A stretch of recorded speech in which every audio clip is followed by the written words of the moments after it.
Sporto.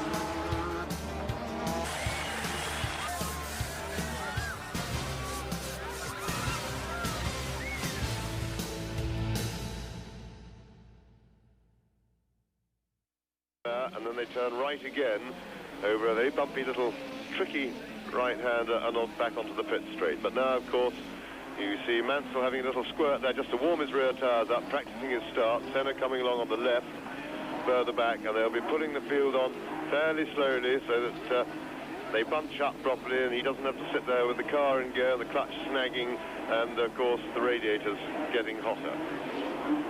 Directly in front of me, Derek Ongaro, the British official starter of all the Grand Prix, watching the competitors getting into line, watching for those notices to be organised for them to show the course is clear.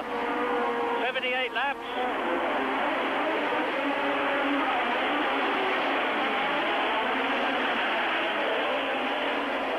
Up to the notorious Sandavot, and the first men are through. Johansson is through, and right down at the bottom is Derek Warwick in the Renault, who looks as though he's in Tambay, Patrick Tambay. He's got no further in the 1985 Grand Prix than he did in 1984, because at this very corner last year, Patrick Tambay went off. He went into René Arnoux' Ferrari, and he stopped again. And it's Senna leading.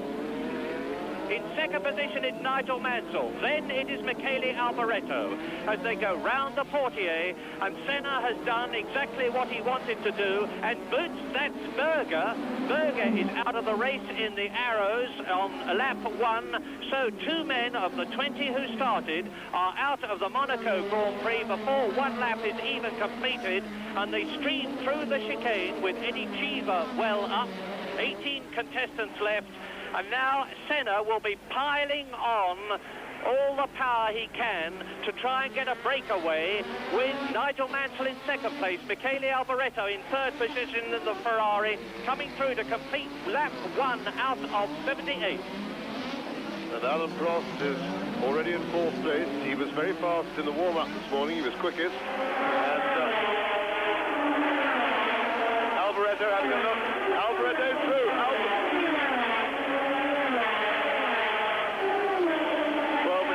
Michele Alboreto gave it everything he could on the braking manoeuvre. He got past Mansell, and he had a big snake. He locked his rear brake. Car went a little bit all over the place, but he's through and okay. And there is Alboreto now chasing. And Stefan Johansson, who didn't qualify very well after all sorts of problems, as you can see in the pits, because he was involved in that coming together on the first lap. And so now it is Ayrton Senna leading, and Michele Alboreto trying to prevent the Brazilian from making the break at the early part of the race that he so very much wanted to do. Senna led by 1.7 seconds at the end of the first lap. 3 drivers already effectively out of the race: Berger, Tambay and Johansson. Senna leads. The man who won at Portugal was leading at San Marino until he had problems running out of fuel. De Angelis then took second place, and there is the pile-up behind the first 2 cars as the leader goes round the La Rascat. Senna, by the way, has got a special low first gear, which he had flown in last night, and the gap at the end of this, the second lap, between Senna and Alboreto is still 1.7 seconds. And Prost is going up into third position. Prost is third now, ahead of Nigel Mansell, who's dropping back, and you see coming towards you the red and white Barbara McLaren. So it's the JPS Motors Renault of Senna leading. Alboreto, the Ferrari, is in second place. There he is, and he's closing, and Prost is third. And Nigel Mansell, I should say, is driving very sensibly, because it seems that he's not quite up with the pace. And one of the fears that a lot of the drivers had, and the pundits around the circuit, was that Mansell might hold people up and allow the leaders to get away if they could. And here we see the first corner, and you see Senna going through, Prost coming down the inside, squeezing inside, a fairly risky manoeuvre. But by and large, they got through. And there's the little bit of the messy bit with the Renaults going off, and that's Tombe, the car damaged. But Mansell is being very good. He let Prost go through then, which was sensible if he can't keep up. Ayrton Senna leading then. Alboreto in second place. There he is. In third position, it is Alain Prost. Fourth now, as Johansson is still in the pits in fourth position, and they're going through. There is Alboreto second. Now there's a long gap before Prost comes through in third place. It's Eddie Cheever in fourth place. Nigel Mansell is in fifth place. Elio Di Angelo is in sixth position, and Henry Rosberg is in seventh place. Derek Warwick is in 10th position. Jonathan Palmer is in 17th place. And Martin Brundle is 15th ahead of Palmer, and you can see for yourself now that on lap 4, Alboreto is right up with the leader, Ayrton Senna. Yes, the pattern of the race now seems to be developing. It seems to be a bit of a two-man race between Senna and Alboreto, but Alain Prost is now in third place, and I don't think he'll be chasing just yet. McLaren have taken a little bit of a risk with their tyres. They've gambled on a fairly soft compound, and Prost, I think, will be anxious to nurse his tyres at this stage, more anxious to do that than to chase the leaders. I think he'll be waiting for that. Of course, he's got Cheever climbing all over the back of him, so you'll have to watch out for that, but he will be looking after his tyres. So this is the end of lap 4. Senna leading. Alboreto second. Alboreto, who was second in Brazil, second in Portugal, second in the World Championship. Into the right-hander at Saint-Devant. Now they climb up the hill. Still, Prost is third. Cheever is fourth. That is Stefan Johansson leaning over his car. Bitterly disappointed.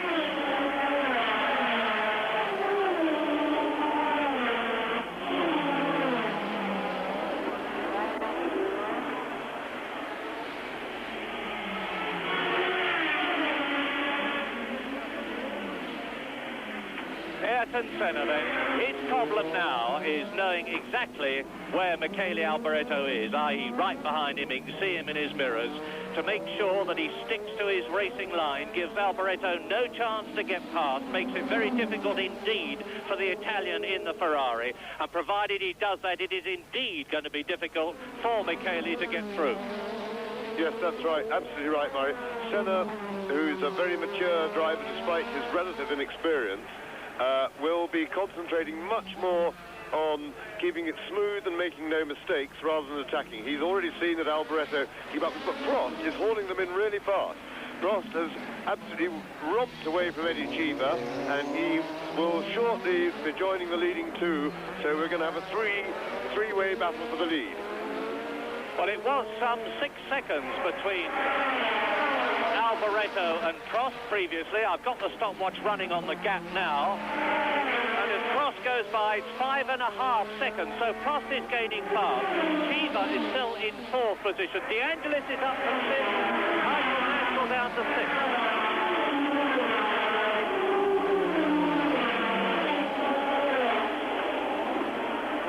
Lap 6 then, Senna, Alboreto, Prost gaining fast in third position. Then Eddie Cheever, fourth in the Alfa Romeo. An absolutely rejuvenated Alfa Romeo because it has the new Bosch Motronic engine management system on it. They've improved the handling. It was very quick in practice, and Eddie Cheever is a happy man this year for the first time. And as you see, that time of 1 minute 24.7 by Michele Alboreto, the fastest lap of the race, has, as I forecast, shattered Patrese 1982 lap record. It is nearly 2 seconds faster. But Senna is making the pace. He's keeping a healthy gap in racing turns between himself and Alboreto, and giving Prost the chance to catch the two cars in front. And there is the little Frenchman. Cheever fourth, De Angelis fifth, Rosberg sixth, down to 7th place has gone Mansell, 8th is Boutsen, 9th is De Cesaris, 10th is Warwick, 11th Patrese, 12th is Lauda. And as you look at Prost, the gap between Alboreto second and Prost third is still 5.6 seconds. Prost into the climb up to the Hotel de Paris. Giva fourth, Diaz fifth, Mansell sixth.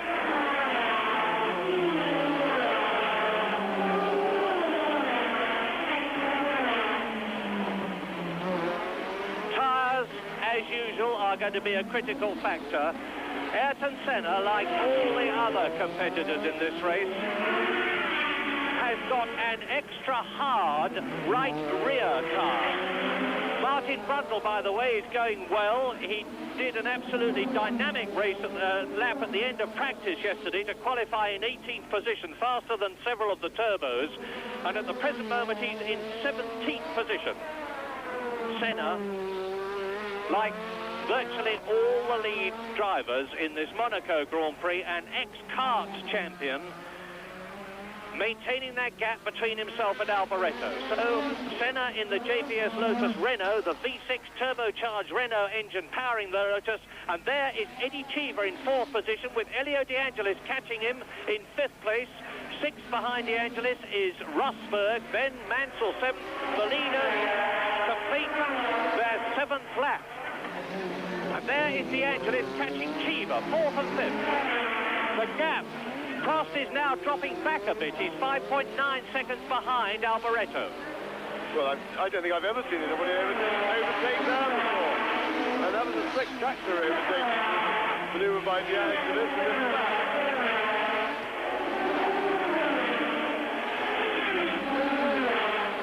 In fact, I think Cheever's probably in trouble because he slowed down and Rosberg went through as well. So I think Cheever's day is coming to some sort of an end. Yes, Elio De Angelis up to fourth place, and he's got an enormous amount of needle as Jonathan Palmer goes past in 18th position behind Martin Brundle. And look at this as Elio De Angelis takes Eddie Cheever in the Alfa Romeo. The Italian driver passes the Italian car, and up into fourth place goes De Angelis.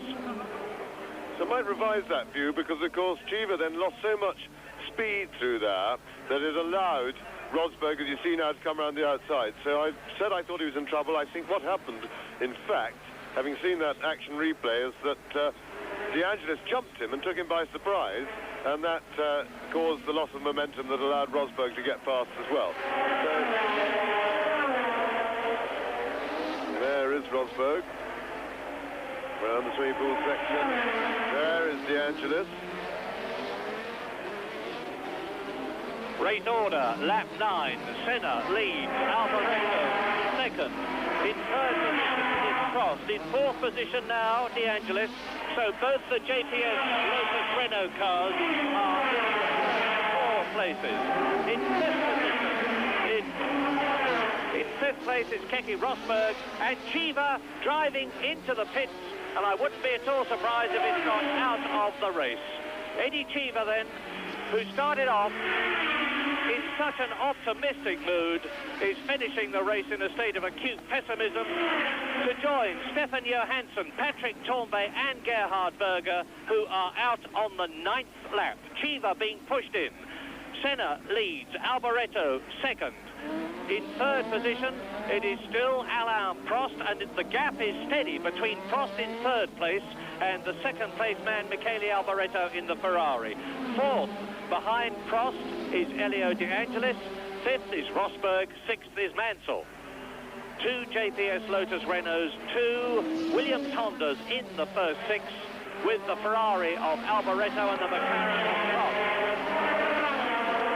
And as you look at a steady, stricken Eddie Cheever, obviously very fed up, and now you look at Thierry Boutsen being chased by De Cesaris, and they are in 7th and 8th positions, and Derek Warwick, who is in 9th position, coming out of La Rascasse. I will tell you that Ayrton Senna is increasing the gap.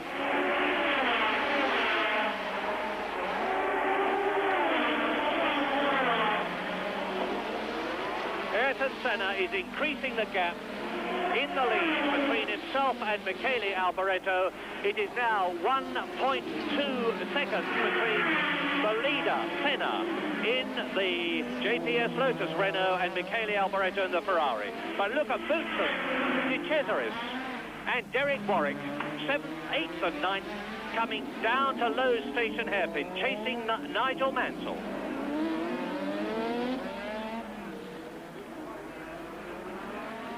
Nigel Mansell 6th, behind his teammate Keke Rosberg. Yeah, Senna just seems to be getting the edge now up front, although Alboreto is running pretty much with him. He's not really climbing all over the back of him, and I think and the leaders have just gone past us, and there is a little bit of a gap developing. So Alboreto is now having to work hard to hold off. Jonathan Palmer going well. He's in 16th place behind Martin Brundle, who is 15th. Derek Warwick is in 9th position. Nigel Mansell is 6th. And has just completed his 10th lap.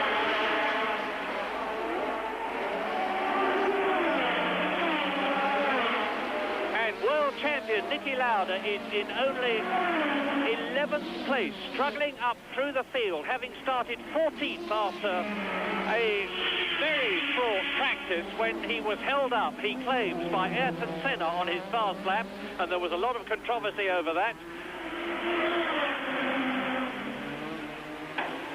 Down to the station hairpin. Boutsen, De Cesaris, Warwick, the two Renault engine-powered cars chasing the BMW-powered car, the arrows of Boutsen. Yes, that was...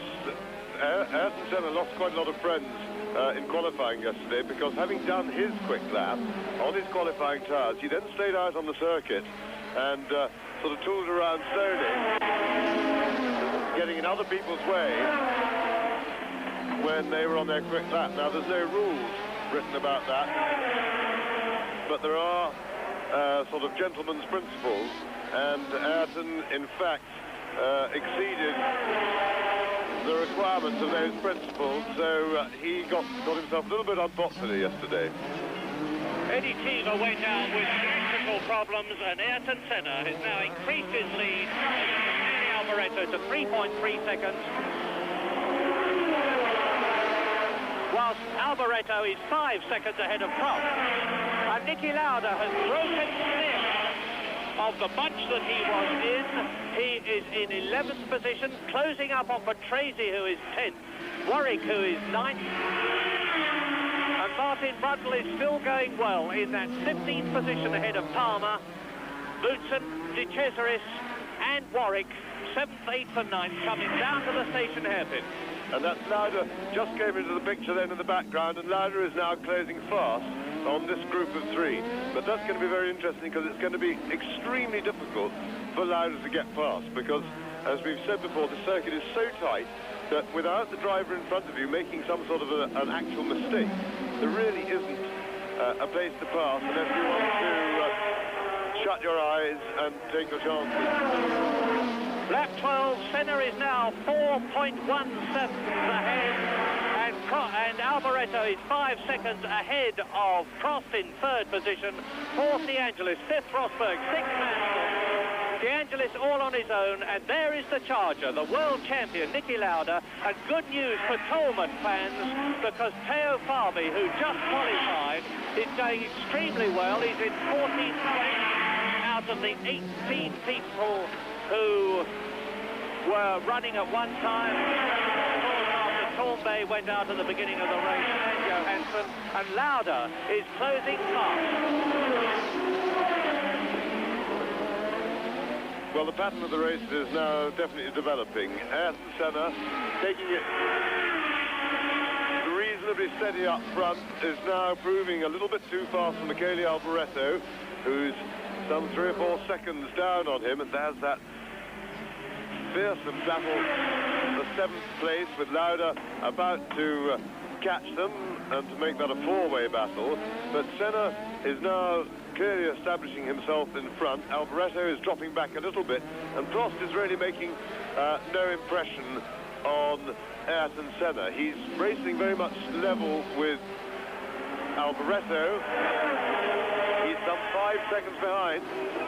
And there's a change of lead because Michele Alboreto has passed Ayrton Senna right in front of our position here, with Lauda catching up fast. Yes, and Ayrton Senna's in trouble because there was a lot of smoke coming from the back of his car, so Ayrton Senna looks to be in engine or turbo trouble. So,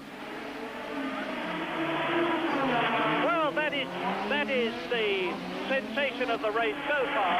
Ayrton Senna, who led in such a distinguished way, has lost the lead. There you see Alboreto going in. And now Alain Prost in the red and white car is right up with Senna, who signals to Prost to go past. The Frenchman does so. And now on lap 14 out of 78, Ayrton Senna is touring in, I suspect, to retire. And now Alain Prost, last year's winner in those dreadful weather conditions, has got to set about trying to catch the man who has always been the favourite for this race, Michele Alboreto. Yes, and we had a good picture then of the smoke coming from the back of Senna's car. Oh, I would suspect that is a blown turbo. Well, whatever it is, Senna's race is effectively finished, the second race in succession.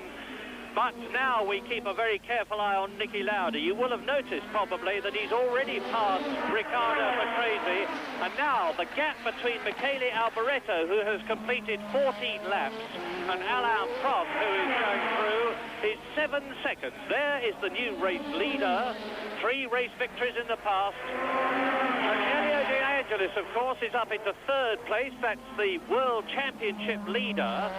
And De Angelis, who in the past has been consistent rather than a race winner, is leading the World Championship, with now Keke Rosberg up into 4th place. Nigel Mansell is in 5th position. And there you see Ayrton Senna, JPS Lotus Renault, in the pits with the engine cover and the cockpit cover up off him, while they try to see what the damage is. And as ever, Senna sits imperturbably in the car.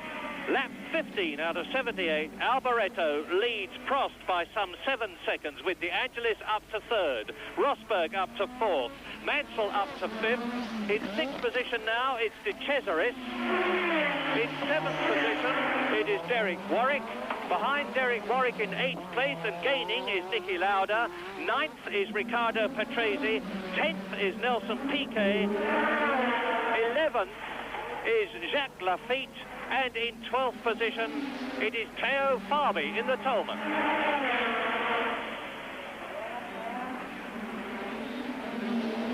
Senna can only hope for the fastest lap now, but Michele Alboreto can not only hope for victory, but he can be hoping to take the lead in the World Championship. Elio De Angelis at the present moment is leading Alboreto by 5 points in the World Championship. Rosberg goes through, his Williams Honda sounding very crisp. Nigel Mansell the same. But now, De Cesaris in 6th place is gaining on Nigel Mansell. De Cesaris in the new lightweight Ligier, and Theo Fabi is right up with Lafitte, Piquet and Patrese. With Martin Brundle now in 12th position. Well, up at the front we've got pretty much a stagnant situation at the moment. There is Prost going through around by the swimming pool section, and he's really not making as Alboreto now. He's about 7 seconds clear of Prost, and they seem to be fairly stalemated. There's not much change in the gap, so Alboreto is fending Prost off, but Prost may be just looking after his tyre. Well, I said earlier that he was on a marginally soft compound, and he needs to give it a good... If that is the case, he'll be more concerned about nursing his tyres for the first 20 or 25 laps before he starts charging. And he's got Alboreto very much in his sight. He knows where he is. 7 seconds away is not a big gap. There's a long way to go. And Prost is driving very maturely these days. He's thinking carefully, which is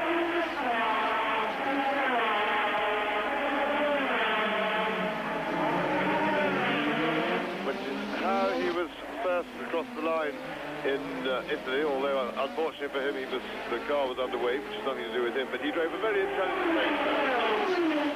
And that's Piquet's car and Patrese going off. Riccardo Patrese in the Alfa Romeo, and this is lap 17, and Piquet and Patrese both out, and that is Fabi's car. So Piquet, Patrese and Fabi in a tremendous coming together at Saint-Devote, all out of the race. Now, how are they? Well, the cockpit of the Brabham is empty, the cockpit of the Alfa Romeo is empty, and that was Nelson Piquet trying to get through on the inside at Saint-Devote. Well, as I saw it, then we'll see a replay, I hope, in a moment. And that is Alboreto. So Alboreto has spun on the mess. Presumably, I think they put some oil down. So Alboreto, there goes Prost through into the lead. So Alboreto has spun his lead away in all that excitement. But Piquet was definitely alongside Patrese, and I have to say, I think Patrese drove into him. I'd like to see the replay, but Piquet was certainly behaving himself, and here we are now. Nelson Piquet comes alongside, and Patrese is squeezing Piquet and pushed him into the barrier. There's no doubt about that Patrese shut the door on Piquet, and Piquet's wheels got wheels flying off everywhere. The car actually finished up with only one wheel on, which is quite a good result, really. And now, look, if we stay with the replay this long, to see Teo Fabi's Tolman appear into the picture with the Alfa Romeo on the right, and there is Niki Lauda's car. So Lauda has obviously spun at exactly the same place, and he's out of the race because they're getting the crane to lift Niki Lauda's car.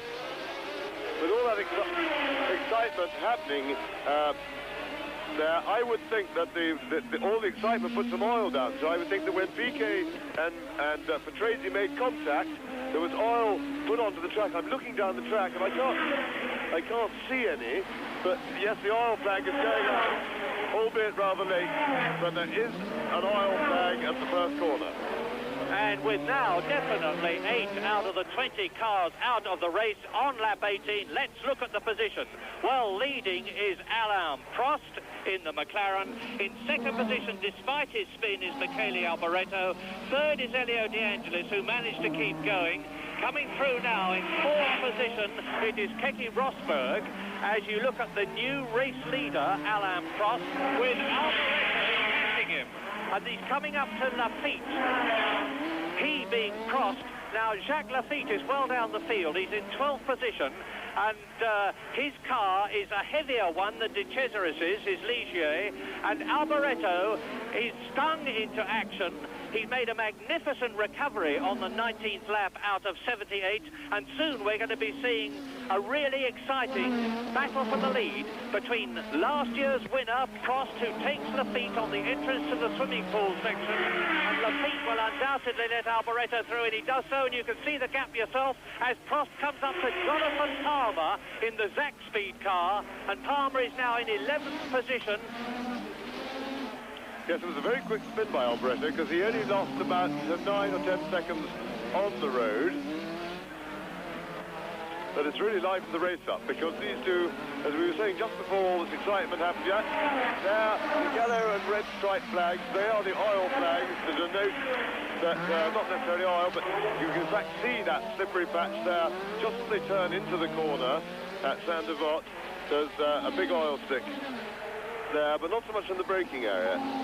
Anyway, it's livened up the race for us, because we now have the two leaders nose to tail, and Alboreto is definitely a man with a bit of adrenaline going around him. Meantime, has benefited from the multiple coming together. He is up into 9th position. Niki Lauda is 8th. Derek Warwick is in 7th place, and you're looking at the battle for the lead on lap 20, with Michele Alboreto having recovered, closed right up with Alain Prost, and the race order is Prost leading, Alboreto second, De Angelis is in 3rd place ahead of 4th man Rosberg. Up into 5th position has gone De Cesaris. In 6th position is Derek Warwick. In 7th place is Nigel Mansell. And Brundle is now into 8th place as I talk to you. And look at Alboreto swarming all over Alain Prost gearbox. That's right. Look, he's really looking for a way through. He's all over him like a rash. So the adrenaline charge from his mistake has really stung Alboreto into hyperaction. And along here, I don't think he'll be trying to pass into Sandra. And there's Nelson Piquet looking pretty unhappy. He's walking back, and I think he'll feel more than a little bit miffed. And Alboreto is... Oh, he's really having a go, Michele Alboreto. And I think probably that he'd be wise not to rush it. He's got a lot of laps left to go yet, and there's no need to climb all over Prost too quickly. Alboreto in terrific form this season. That's Riccardo Patrese explaining, probably somewhat heatedly, what happened. There seems little doubt that it was Patrese that caused the accident, which took Piquet out, and it looked as though Piquet's suspension broke when he hit the Armco from the way the bottom of his car was dragging along the ground and creating that tremendous shower of sparks. But now, lap 21. A stirring battle for the lead. Last year's winner, Alain Prost, who very much needs World Championship points. He's 4th equal in the championship with 9 points from his win at Brazil, and he didn't score at all in Portugal or San Marino. Whereas Michele Alboreto, who is 2nd in the championship, behind Elio De Angelis, who, by the way, is 3rd in the race. And Alboreto challenging hard. So Alboreto 2nd, right up with Alain Prost, the race leader. Elio De Angelis in 3rd place. Keke Rosberg is in 4th position. Andre De Cesaris is in 5th place. And there go the leaders.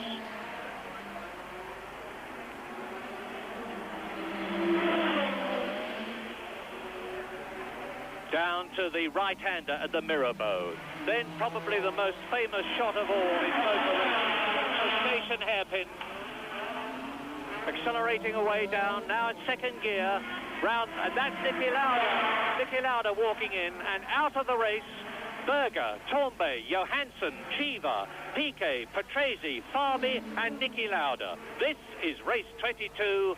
There are the leaders, Prost, Alboreto, De Angelis, and you can see how close they are. Rosberg 4th, De Cesaris 5th, Derek Warwick, the leading British driver, in 6th position. Martin Brundle is in 8th position, and Nigel Mansell is 7th. So British drivers 6th, 7th, and 8th. Brundle driving a magnificent race. He's ahead of Thierry Boutsen in the turbocharged Arrows. That is Elio De Angelis, who is 3rd.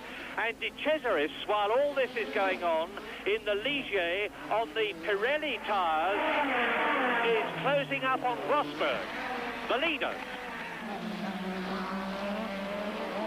You see just down the apex of the corner, you just get a glimpse. You can see where the track is a little bit shiny, and that is the oil from that coming together between Piquet and Patrese.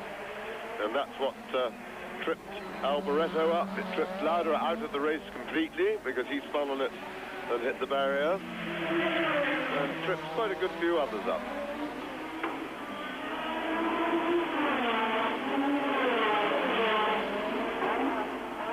Round the portiere again, into the tunnel again.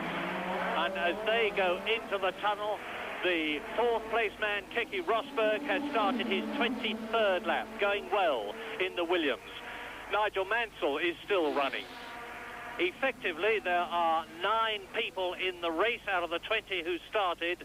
Those are the 9 who are all on the same lap, and they are Prost leading. There he is. Alboreto behind him 2nd.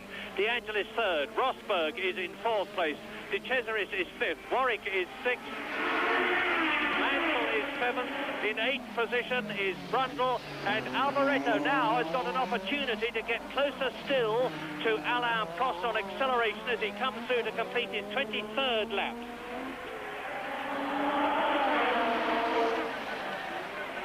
And he's through! Michele Alboreto has done it, and at Zandvoort on the new lap surges through and takes the lead back from Alain Prost, and look at the gap he's already extended over the Frenchman's McLaren. Michele Alboreto is without doubt the fastest man in the race and showing it. That was a wonderful piece of driving. Alboreto actually drove around the outside of Alain Prost, and it was also a very fine piece of driving from Prost because he saw what was happening. Here we are again.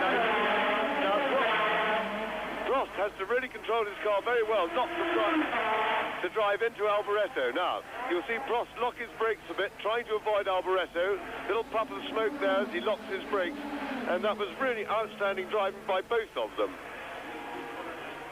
Well, we're coming up to 1/3 distance in this Monaco Grand Prix. Coming up to it, we're on lap 24 now out of 78. And Michele Alboreto, who took the lead from Ayrton Senna in the early stages, is extending his lead as Niki Lauda packs up, ready to take his plane back to Ibiza. He's always the fastest man away from the circuit if he doesn't finish the race, and he's going to do it again. And now Michele Alboreto comes through at the end of lap 24 in the lead again from Prost. There are not nearly as many Italian spectators at Monaco as there usually are, because the race at one time wasn't going to be held. And they're going to be very sorry they're not here. But as you look at Jonathan Palmer now, who's in 11th position, going well in the Zak Speed.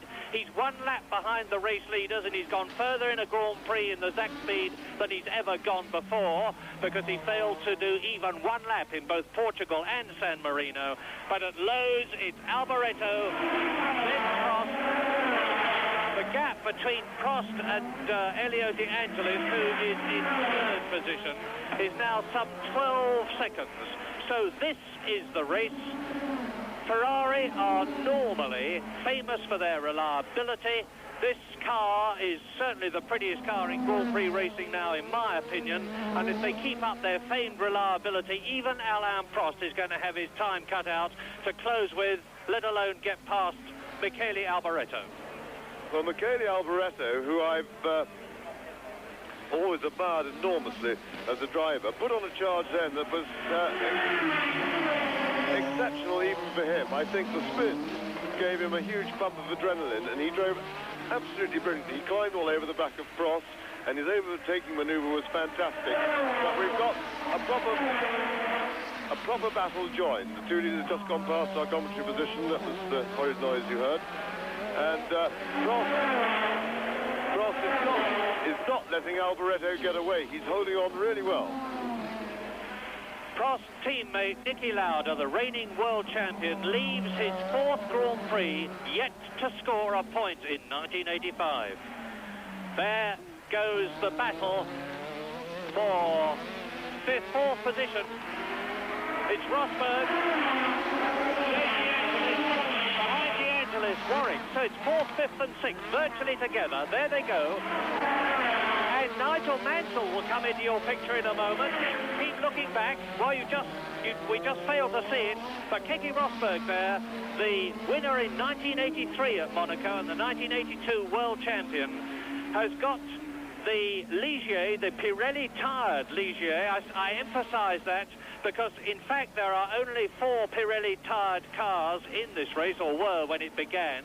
They've had a lot of problems getting the tyres right, but they're getting them better and better, and they've really responded well to the 35 kilograms reduced weight of De Cesaris' Ligier, which is in 5th position. There is Warwick in the leading Renault-powered Renault car with his teammate Corbet out on lap 1. Warwick then in 6th position, chasing that man, De Cesaris in the blue Ligier 5th, who is chasing Rosberg. There he is, rounding the swimming pool in the Williams Honda in 4th position.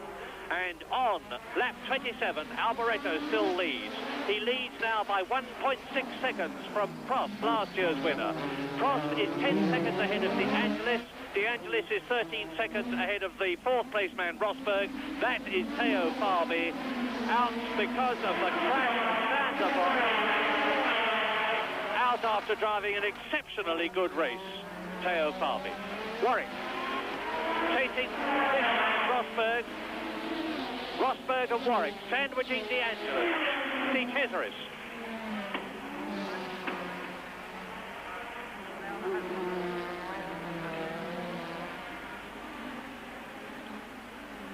better correct myself quickly, because you will have noticed, some of you, that Niki Lauda has in fact scored points. He scored points for 4th place at San Marino. My apologies to Niki. But there is Martin Brundle. Now, you should see Thierry Boutsen right behind him shortly, but Brundle, who is in 8th position, is coming into the pit, so he's been passed by Boutsen, and Alboreto goes through. An interesting battle up front. Alboreto is definitely the dominant partner of these two, but Prost is holding on. He's struggling to hold on. He's really on the limit to keep up. Alboreto at this stage of the race, and here we are, another fastest lap for Alboreto, only marginally faster than before. But of course, remember that the cars still have quite a lot of fuel on board, and as the track softens, the rubber goes down,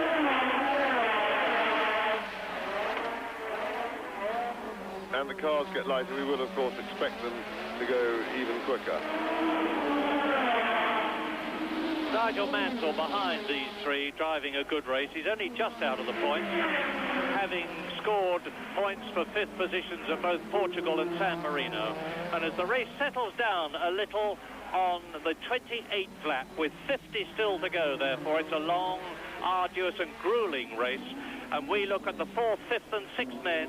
Rosberg's in the Williams Honda, De Cesaris in the Ligier Renault, and Derek Warwick in the Renault-powered Renault. Ahead of them are Alboreto, Prost and De Angelis. And Prost is actually closing slowly on Alboreto. He's got the gap now down to 1.1 seconds. The lap before it was 1.6. The lap before that it was 1. And there's obviously something wrong with the accelerator or the brake or clutch pedals of Brundle's car in the pits.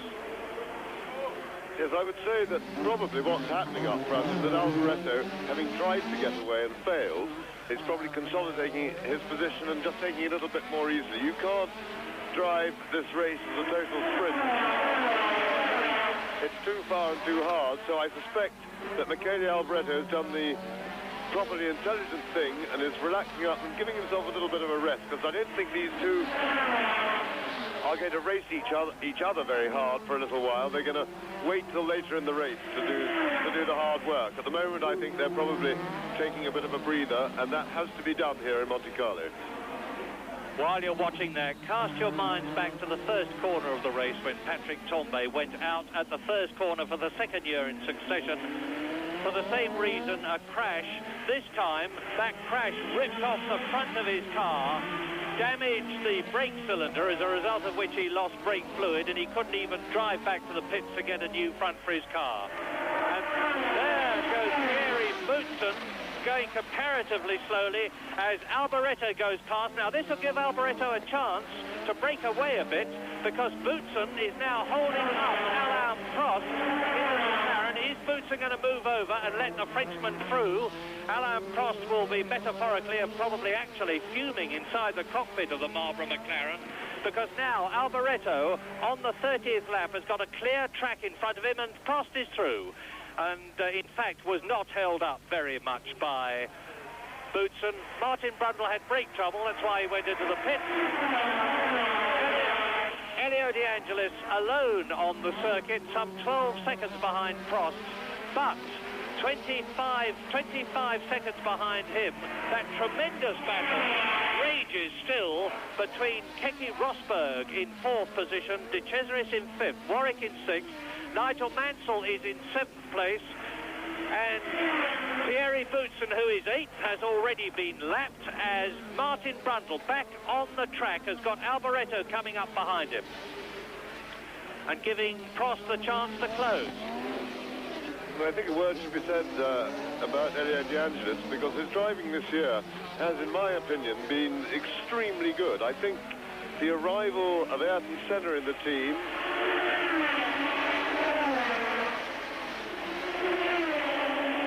and adding to that fact the improvement in the chassis that they've got has really, if you like, brought him to full maturity. Elio De Angelis is driving quicker than he has done before and still maintaining that steady rhythm that he's shown over the last couple of seasons, the ability to finish. And this is, in my opinion, De Angelis' best season by a long way.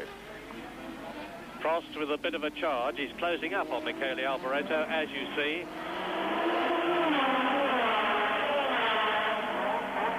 De Angelis still alone, still Rosberg, De Cesaris and Warwick almost locked together for 4th, 5th and 6th places, with De Angelis 3rd. Nigel Mansell is still in 7th position. 8th is still Thierry Boutsen, who's been lapped. 9th is Lafitte. 10th is Jonathan Palmer, who has been lapped only once. 11th is Martin Brundle, who's been lapped twice. And then Lauda is out of the race, as is Patrese, Piquet, Fabi, Senna, Chiva and Johansson. So there are only 11 competitors left out of the 20 who started, and we are not yet even at half distance. Prost chasing Alboreto. Out go the signals.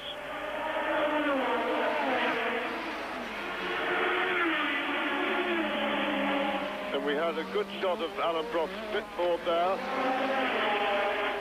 which told him that he was in P2, second place. He was minus 0.9, that's 9/10 of a second behind Alboreto when they previously went past. And more importantly for him, because he can't see him in his mirrors, he's plus 9.1 on Elio De Angelis in 3rd place, and that's important that he should know that. So the pit board says your place and your pluses and minuses usually, and also very often how many laps there are to go. They give you laps to go as well, and believe it or not, those boards are fairly easy to read as you go past, and you can also gather further information by reading other people's boards if they happen to be hanging out as you drive past. And Derek Warwick is ahead now of Keke Rosberg. And Rosberg was in 4th position, and Prost goes through. Prost retakes that lead from Michele Alboreto on lap 32. And I think Alboreto's in some sort of trouble. Yes, he's slowed right down.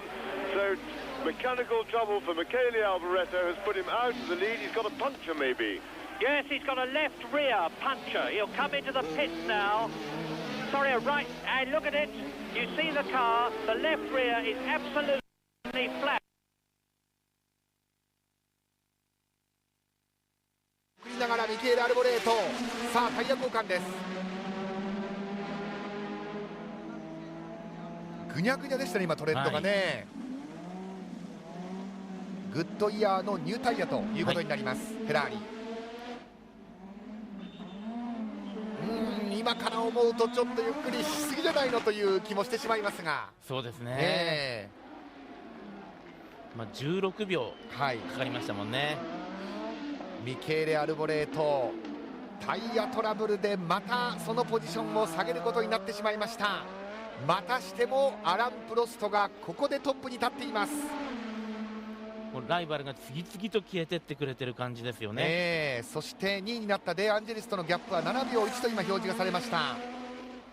もうプロストとしてはすごく楽にレースコントロールできますよね、アラン・プロストがトップに立ちました。そして2番手ロータスのマシンはどうでしょうか。今ようやくプーサイド試験という感じ、7秒1のギャップがあります。2番手にデアンジェリスです。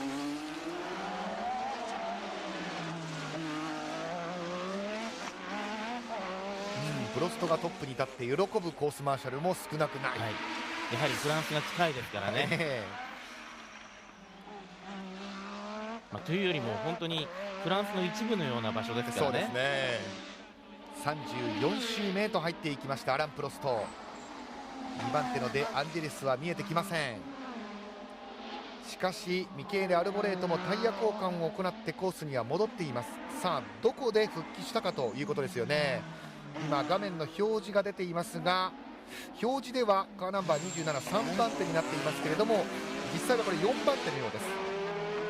ワーウィックの前、そうですね、ワーウィックの前に入っています。Fourth and fifth men, absolutely together. Round Sanderbox, Alboreto third, Warwick fourth, ahead of Rosberg in fifth position. Behind Rosberg in sixth place then will be Nigel Mansell, and where is De Cesaris? Andrea De Cesaris is in fact in third position.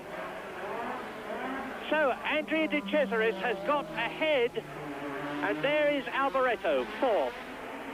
Warwick, fifth. Rosberg, sixth.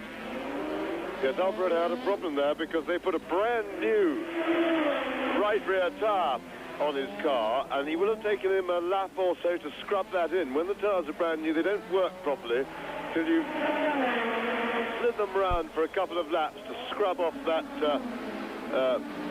that production finish that they have.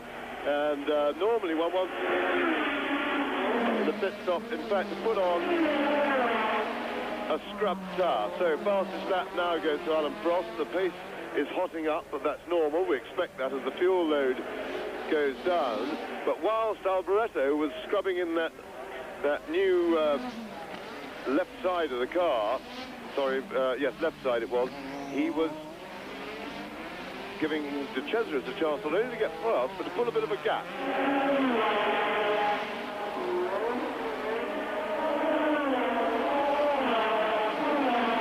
Lap 35. Alain Prost leads. Elio De Angelis second. Andrea De Cesaris third. Michele Alboreto fourth. There he goes. Fifth is Derek Warwick. Sixth is Keke Rosberg. Seventh is Nigel Mansell. They're all on the same lap. Thierry Boutsen is eighth, but has been lapped. Jacques Lafitte is ninth. In 10th position is Jonathan Palmer.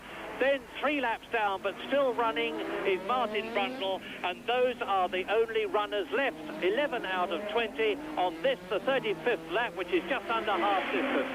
Now, Alboreto pulling away a bit from Derek Warwick, but he's got an enormous gap between himself and the race leader, Alain Prost, and it rather looks at the moment as though Alain Prost, with 35 laps out of 78 completed, is going to make his second Monaco Grand Prix win in succession, but under very different circumstances from last year's torrentially wet race.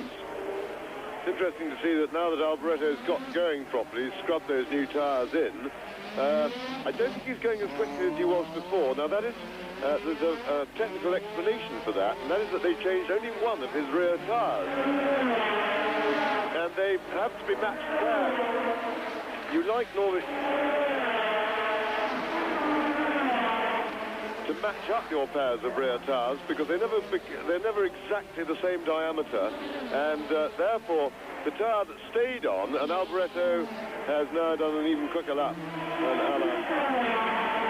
Alain Prost, so that's a new lap record, but I don't think he's as quick as he was before relatively. And Michele Alboreto, as we look at Elio De Angelis, who is in second place. Alboreto is closing on Andrea De Cesaris in third position in the Ligier. So there is the World Championship leader, Elio De Angelis, third in Brazil, fourth in Portugal, and of course the winner at San Marino after Alain Prost was disqualified for having an underweight car.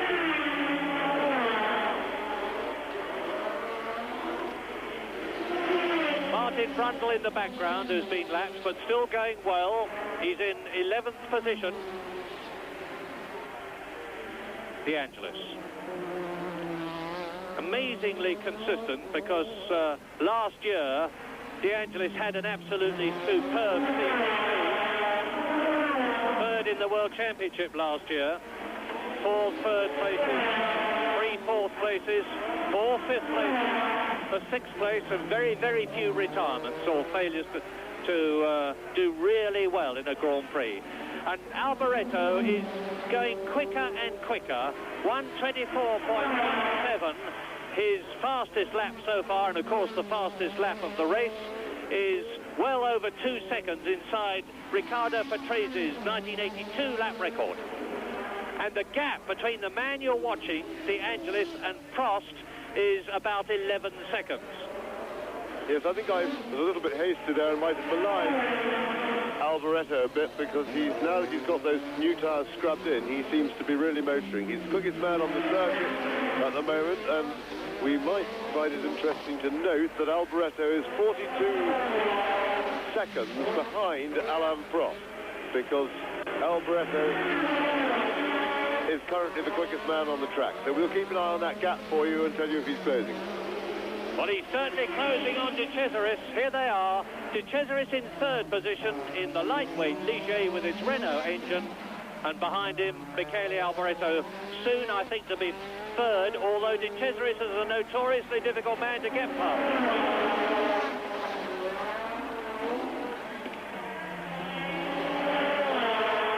Warwick goes through.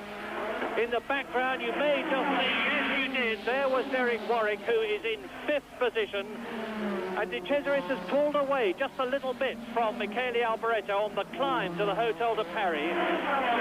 Now they drop down past the famous tip-top bar into the Mirabeau, the second gear right-hander.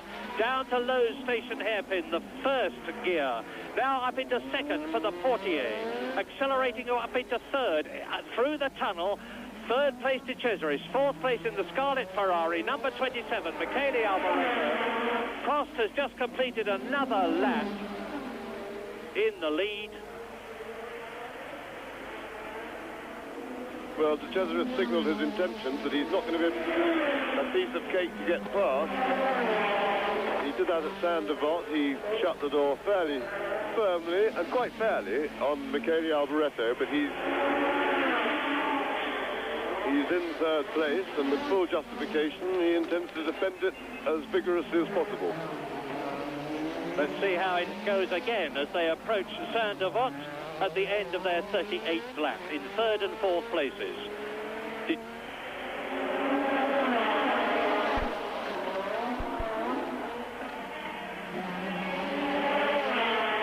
I think Michele Alboreto has decided to give it best just for a short distance. Now he's closer than ever as he comes up to the Hotel de Paris. This could be his opportunity to come out of the slipstream of De Cesaris' car and get through on braking as they go down to the Mirabeau.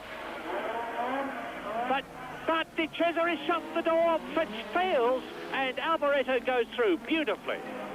Well, that was a risky manoeuvre by Alboreto. De Cesaris really looked as if he was going to have an accident about it. He tried to drive into Alboreto, and right at the last moment, he saw him. So at least he fended that off, because that would have been a great shame. Alboreto, now here we are. They're coming out of the Casino Square. The car goes very light there.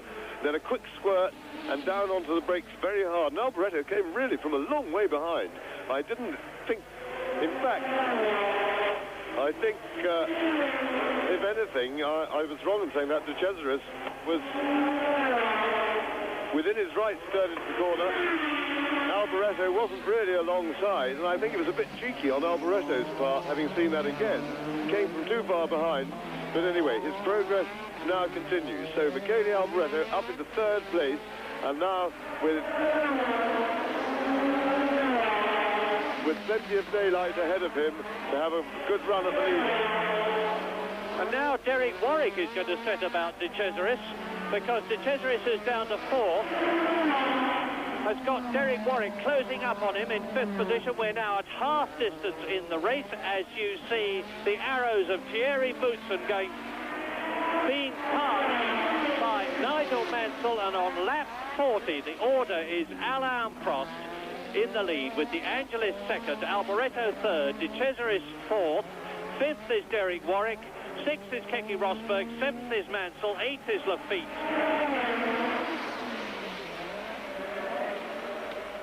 And here is Alain Prost. I remind you that his teammate, the reigning world champion Niki Lauda, is out of the race, as are Theo Fabi, Riccardo Patrese, Nelson Piquet, Eddie Cheever, Stefan Johansson, Patrick Tambay, and Gerhard Berger. And Prost is pulling away from De Angelis.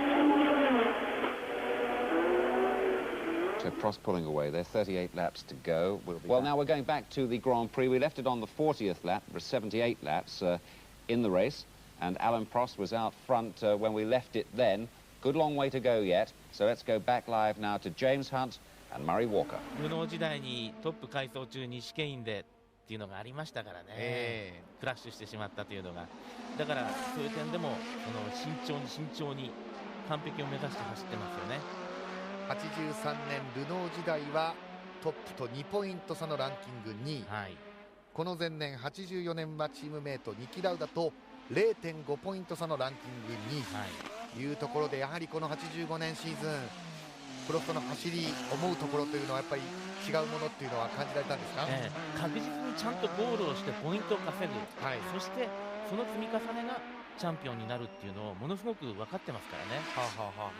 83年も結局最終戦でひっくり返された、それは自分がリタイアしたからなんですよね。実は苦しいここ最初のタイトルまでの5年間だったという感じもしますね、プロストはね。ですから本当にこう苦しい中で苦労を重ねながらやってきた、でしかもルノーの時には結局チャンピオン取れなくて、もうルノーチームと大喧嘩になって、結局フランスにも居づらくなってしまった立場でしたからね。さあそのアラン・プロスト初めてのタイトルに向けて、2年連続のモナコ勝利に向けてとも言えますが、トップ走行という形、そしてロータス・デ・アンジェリス、こちらは単独の2番手ということになります。デ・アンジェリスは5番グリッドからのスタートでした。プロストとはしかし18秒以上ギャップが広がっています。そうですね。でもスムーズで綺麗な走り方ですよね、デ・アンジェリスも。さあトップ3台ですけれども、プロストがいてデ・アンジェリス、ミケーレ・アルボレートはまだトンネルの中です。さあ今度はデ・アンジェリスを追いかけてというアルボレートで、ちなみに、アラン・プロストは79年 F3 ここモナコで勝ってるんですね。でその前の年にこの F3 で勝ってるのがデ・アンジェリスなんですよ。なるほど。ただ F1 では、84年この前の年にプロストが勝ちました。94年にシューマッハが勝つまでセナとプロストしかモナコウィナーは生まれないんですけれどもね。そうですね。ですからデ・アンジェリスがもうちょっと生きてていいマシンに乗ってたらどうなったかなっていうのを見てみたい気がしましたね。そうですね、リオ・デ・アンジェリスはこの翌年86年モナコグランプリの後のポール・リカールのテストで亡くなるということになりましたですからね。それで、デ・アンジェリスはイタリアの領家の指定で、すごく、知性もあったし教養もあった人ですね。でピアノがすごい上手だったんだそうですね。セベール、デ・アンジェリスで、現代だとエイドリアン・スーティルがそうなんですけどね。さあ画面はフェラーリミケーレ・アルボレートを捉えています。コース上で一番速いのはこの人。さあ果たして2番手デ・アンジェリスに追いつけるかどうかというレース展開です。アルボレート1分24秒012というファステストラップを出しています。23秒台がいよいよ見えてきました。トップはアラン・プロスト。ここから44周目を迎えるということになります。離れた2番手デ・アンジェリス、その後ろからミケーレ・アルボレートが猛追。さあアルボレート2番手になれるかどうかという展開ですが、現状ではトップ3まだ離れた状態での走行、それぞれ単独走行となっています。今はやはりこのミラボーのあたりもここまでのバンプはないなという感じもしますけれどもね。基本のレイアウトは変わってないんですよね。特にこの山側は全く変わってなくて、路面のいわゆる再舗装は行われているということですね。さあそしてポルティエからトンネルを抜けていくということになりますが、なんといってもこの先の試験員ですよね。実は86年に改修されるということですが、港湾改修事業の一環として海側に土地を広げた、そして安全対策をしなきゃいけないということであそこが試験が変わったんですね。今はヌーベル試験員、つまり新しい試験員というふうに申し上げますけれども、この時点では試験員なんですね。そうですね。ですから、もう簡単なレーンチェンジの試験員1本だけですね。モナコ改修の歴史でもあるわけですけれども、86年そのヌーベル試験ができた後、97年に今度はプールサイド試験が改修されて、ルイ・シロンという名前がつくわけですよね。モナコ出身のグランプリドライバー、元そしてこの競技長だった人ですね。そして2003年2004年記憶に新しい大改修があって、各チームにガレージもできましたし、そしてピットロード給油の向きというのも変わりました。そうですね。そして、遡ると72年にプールができたんですね。でプール試験になって、それ以前はスタート地点がプールのあたりだったんです。ですから1コーナーが最終コーナーだったんですね。でもっとくるっと回るヘアピン状になってて、ああいうラスカスのこういう飛び出したような形になってなかったんですね。1929年の第1回モナコグランプリから数えると、この85年で早くも第44回ということになるわけですが、ですから今のスタート地点から1コーナー回ってこの試験あたりまでっていうのは基本的に1929年から変わってないんですね。そして安全上の理由から、この85年シーズンも20台規制ということになっているわけですね。そうですね。で特にこの85年からですね、その安全という問題が随分こう言われるようになったんですね。というのも実はもっと遡るとこの85年モナコグランプリの開催自体が危ぶまれたんですよ。でそれは理由は実はテレビの放映権問題だったんです。なるほど。で当時コンコルド協定に基づいてこの FISA の今の FIA のスポーツの前身ですけども、FISA の方でテレビ放映権を一括管理しようとしたんですね。でジャンマリー・バレストロ会長が放映権の、管理に対してモナコに合意しろと言ったんですが、モナコの自動車クラブ ACM の、ミッシェル・ボエリ会長はもう基本的に嫌だ、絶対嫌だって言ったんですね。でしかもボエリとバレストルってもともと仲悪いんですよ。パトリック・タンベイですね、スタート直後にリタイアしたドライバーですが今インタビューを受けています。続けてください。そして結局その放映権に関してはお互い話し合いをして開催に関してもOK になったんですね。ただし放映権に関しては80年代後半までモナコは独自放映権管理ですからね。なるほど。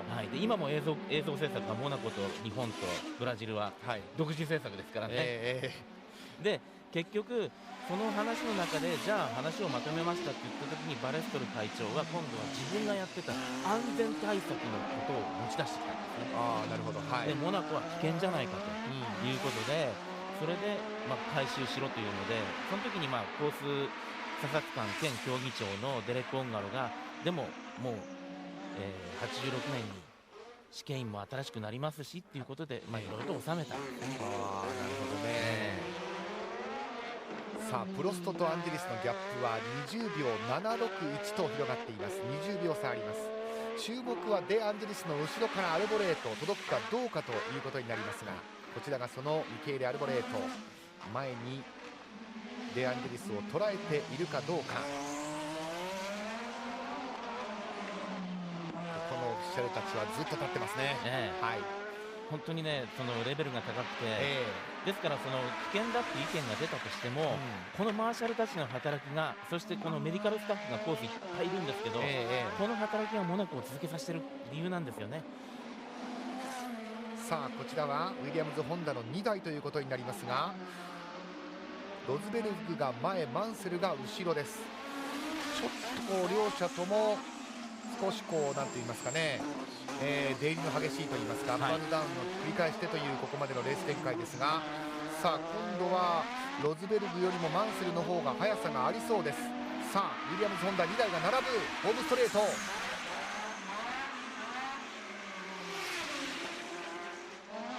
ちょっとロズベルグの方がペースが上がらないようです。そうですね、マンセルの方が明らかに速いですよね。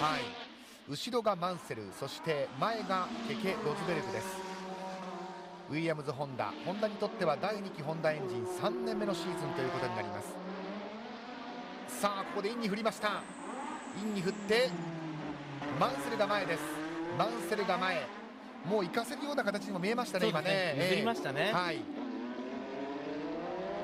やはりですねこのブレーキの特性が良くなかった、でもマンセルの方はやっと調子が戻ってきたんですね、ブレーキの。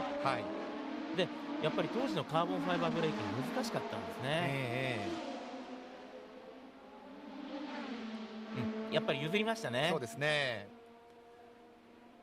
あそこすごいですね、うねりが。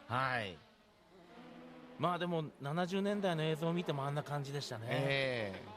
今いかにこの路面があれで良くなったのかっていう感じもしますけれども、今も若干うねってますけれどもね、ですからそのカーボンブレーキが難しいっていうのは、その発熱特性とかそういう部分が非常に難しかったと、今よりももっと難しかったそうなんですね、で面白いのは今回デアンジェリスとか何台かが鉄製のブレーキに戻してるんですよ。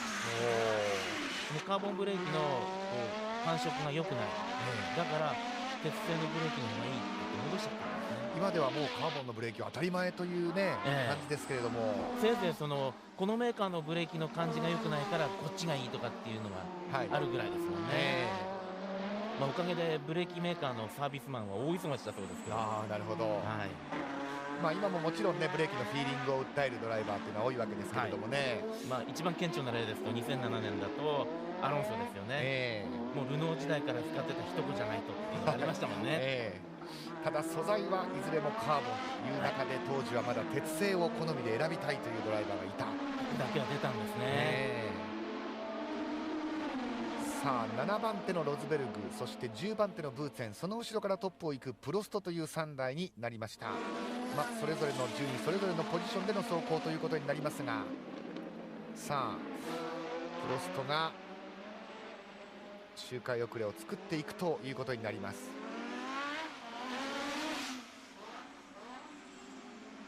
かなりロズベルグは後方に置かれてしまったようですね。そうですね、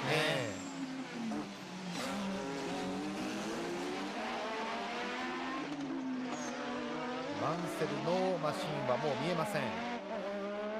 さあここで2台まとめていくか、いきました。ホームストレート、ブルーフラッグの振られる中アラン・プロストが前に出ました。ロズベルグの方はどうでしょう、やはりブレーキでしょうか。でブーツェンがうまくやりましたね、ブーツェンも前に出てますね、これね、今ね、今もブーツェンはモナコに住んでますね。そうですか、ベルギー人テイリー・ブーツェンですが、アローズのマシーン、ウィリアムズ・ホンダ、ケケ・ロズベルグがずるずると下がっていく、そんな印象です。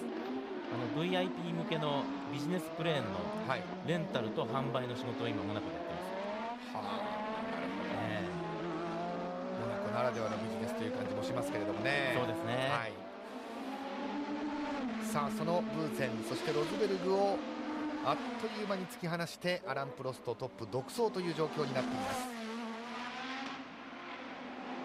2番手にデ・アンジェリス、そしてその後ろミケーレ・アルボレートがひたひたとデ・アンジェリスとのギャップを詰めつつある、そんな状況です。ウィリアムズ・ホンダに話を戻しますと、86年この翌年に、タイトルを取るわけですよね、そのヒントとなるような動きというのはこの85年はあったんでしょうか。このあとカナダからですね、新しい E スペックっていうエンジンが入ったんですね、でそこからそのホンダの今までの伝統だったビッグボア、要はシリンダーの径が大きくてショートストロークっていうものではなくて、ルノーの EF15 と同じなんですけど、シリンダーの径を小さくしてロングストローク、その方が火炎電波が良くて非常に特性が良くなるっていうのを見つけたんですね、ただエンジニア、これ市田克美さんというエンジニアが見つけたんですけど、結構時間かかっちゃったんですよ、というのもやっぱりホンダは伝統はビッグボアだっていう伝統があったために、それが実現化するのに少し遅れが出たんですね。なるほど。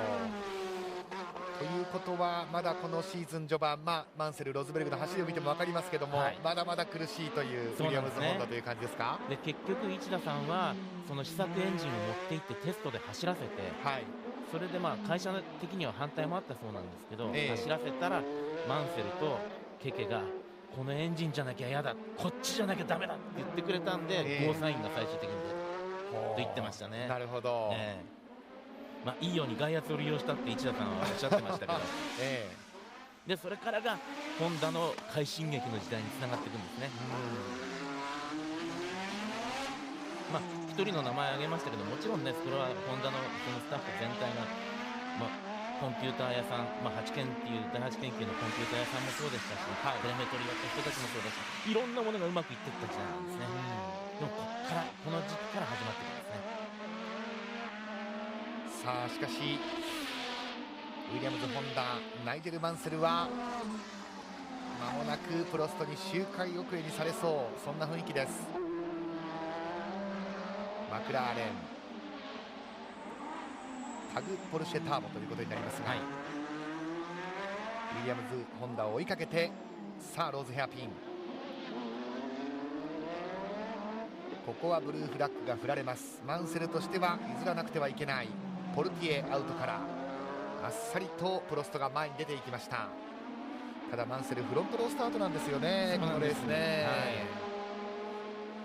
非常にね、予選も頑張ってうまくいってはいっていうところだったんですけどね、でしかもそのスロットルが完全に戻してもエンジンが回転が完全に落ちないっていうものすごい怖い思いしながら頑張っての予選だったんですけどね。結局マンセルはキャリア通算してここでは一度も勝てなかったんですね。だからね、92年にセナとのバトルになった時に、やっぱり意地を最後まで見せたってそれなんですよね。さあやはりかなりのギャップがあります。エリオ・デ・アンジェリス、これが単独の2番手、そしてまだミケーレ・アルボレートもその姿は見ることはできません。ただコース上で一番速いのはフェラーリ・アルボレートです。プロストはここから53周目完全に独走状態になりました。ここでケケ・ロズベルグピットに入りました。ピットに入ってきました。タイヤを交換します。ヘルメット荒いですね。さあタイヤを交換してコースへと戻っていきます。これは当然イレギュラーのタイヤ交換ということになりますね。そうですね、やっぱりねリアタイヤきついんですよ。特にホンダのまだこの時の B スペックのエンジン特性だと、急激にパワーがバンってあるところから立ち上がりますから、こうスムーズな加速をしたいっていうこの市街地コースが非常に厳しいんですよね。なるほどなるほど。そしていわゆる現代の F1 ですとそのタイヤへの厳しさというのは空力的なものというような言われ方もしますけれども、その差というのは当時はどうなんでしょうかね。多少ありますよね、で特にモナコって現在もいろんなウィングレットつけたりしますよね、ところがこの年は前の年まではリアウィングの外側にウィングレットを翼端板の外つけてましたよね、ところがこの年からは禁止になりましたから、やっぱりそういう点ではダウンフォース欲しいよっていう車なんですねみんな、ただロータスだけはサイドポンツーンの後ろリアウィングの前にちょっとウィングレットをつけてて、これがうまくいってもうどんどんそれが流行っていくわけですよね、でどんどん規制してもいまだにそれが残ってるわけですよね。そのルールとの追いかけっこというのは続いているということですね、ですからリアウィングレットがなくなった、リアを抑える力が少し減った、それなのにエンジンの特性がスムーズに立ち上がってくれなくて急激にバーンってオイルスピンが起きるような状態だとリアがどんどん傷んでいくわけですよね。なるほど、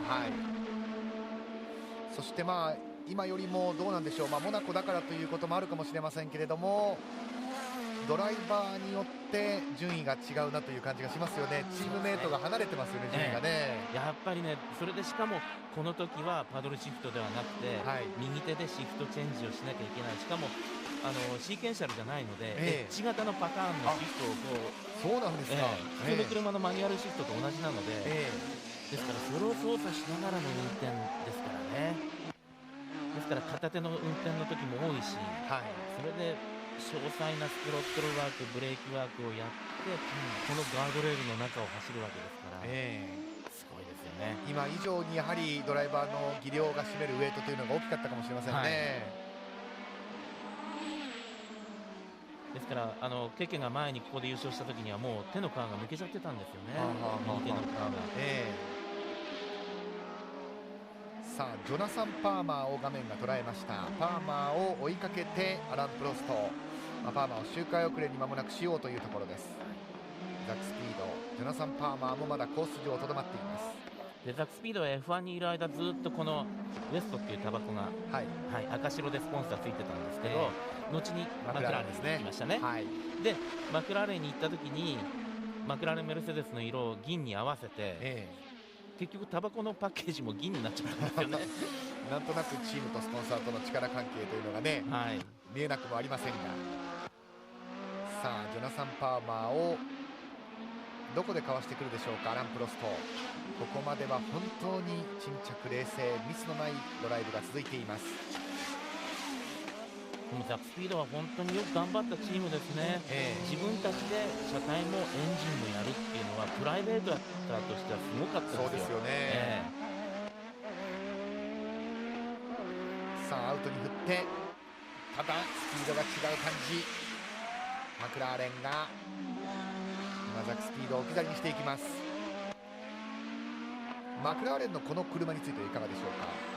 前年の回収型なんですね。 MP4-2B ということですね。はい、MP42 を85年レギュレーションに対応して改良してきた、でもう前の年がいい車でしたよね、でさらにそういう点ではリファインしちゃって、より良くなってるんですよね、でもちろんタイヤがミシュランからグッドイヤーに変わったところが、タイヤが変わってもそれをうまく対応しちゃってるんですよ、この辺がね、このチームの技術力、特に、ある人に言わせるとパラノイアだって言われるんだけど、ジョン・バーナードの集中力とその技術の高さですよね。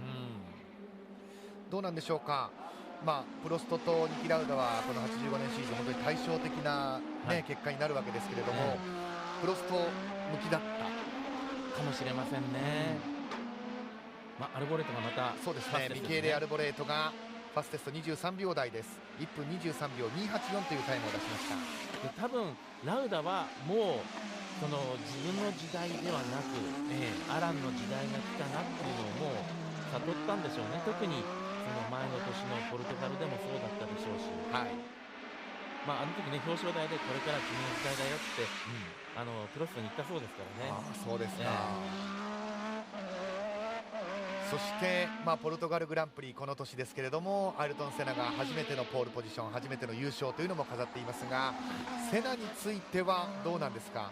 こいつの時代が来るという空気はあったんでしょうかね、この時点で。だから、ものすごくみんなそれを意識したはずなんですよね、でしかもその予選はうまく速い、決勝でもかなりガンガンいってしまう、ただまだ F3 から上がってきて、2シーズン目で、燃費管理とかそういう走り方ができてなかった、そこが彼の弱点だったけど、それをやられちゃったらこいつは恐ろしいなってみんな思ってたはずなんですよ、だから悪道セナとかみんな呼んでたし、で予選でブロックしやがったなこいつっていうので今回も怒られてしまったっていうのがあるんですね、でセナはその予選ブロックしちゃった後にですね、ラウダのとこ謝りに行ってるんですよね、そしたらラウダが、もう怒り心頭で切れまくってましたから、セナに対してうぜろって言ったんですね。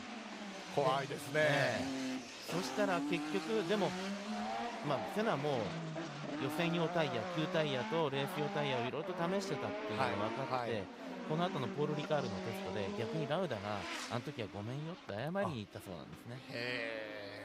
それはセナがわざとブロックしたわけじゃないということが分かって、ラウダはテストで謝りに行った、で謝りに行って、そしてでもラウダからごめんよって言ってもらえたドライバーって何人いるんだろうっていうのが当時の話題だったそうですね。なるほど、ただ本当はね、ある程度意図的な部分もあったみたいですよ、その抑えたっていうのは、そういう点でもね、アイルトンってすごく狡猾な部分もありましたからね。さあアローズのブーツェン、その後ろからミケーレ・アルボレートという状況です。クリーム色のシャシー、アローズのマシンを周回遅れにしようというところですが、アローズはまだこの頃はデイブ・バスという人が設計してたんですね、そして87年から新人のデザイナーがマシンをデザインしたんですよ、眼鏡かけた大学生みたいな男だったんですけど、それがロス・ブラウンなんですね。なるほど、アローズは BMW エンジンを使っていますが、このシーズンブーツェンが道を譲る形になりました。プロスト独走ですけれども、デ・アンジェリスにご覧のようにアルボレートが迫ってきています。ここにいましたアルボレート。当然サインボードで分かってますからね。そうですね、来ましたね、やはりここまでね、集中力を切らさずにここまで持ってきました。で面白いのはアルボレートの車は、モノコックの表面がつるっとしててそのまま外に出てるんですよね。もう現代の F1 に近い設計なんです、ところがデアンジェリスのロータスは、モノコックの外側にカウルがつくっていう。先ほどセナのマシンはねカウル全部持ち上げてましたもんね、ああいう形で、昔のデザインなんですよね。そういう意味ではフェラーリこのマシンは進んでいたということになりますが、さあフェラーリのアルボレートと6秒4というギャップ、2番手でアンジェリスと3番手アルボレート6秒4、差が詰まってきました。ですから同じカーボンコンポジットのモノコックなんですけれども、旧世代のロータスと新世代の始まりだったこのフェラーリの戦いでもあるんですよね。ただそれが性能差がほぼイコールだったというところが面白いですよね。そうですね。でしかもロータスは歴代最高のハンドリングマシンであったっていうのがまたすごいところですね。このマシンはロータス、今黒いマシン映ってますけどもセナも絶賛だったそうですね、もう人生で最高のマシンだと言ってましたから、残念ながらそのアイルトン・セナレース序盤でこのモナコはリタイアしていますが、チームメートデアンジェリスは2番手、しかしその後ろからカーナンバー27フェラーリミケーレ・アルボレートがひたひたと迫ってきました。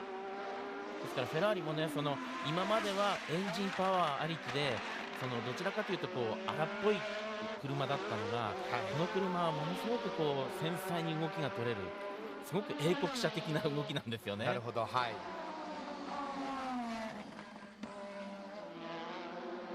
すからそこで鋭い走りができるアルボレートのいい時とちょうどあったんですよね。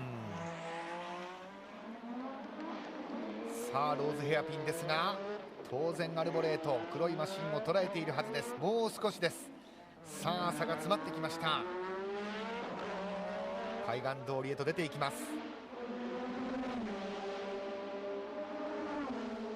でアンジェリスとしては当然プッシュということになりますよね。そうですね、その指示は飛んでいるかと思いますがフェラーリの方が速さがあります。そしてアクシデントがなかったらあるいはねアルボレートはプロストの前を走っていたかもしれない、そのパフォーマンスがあります。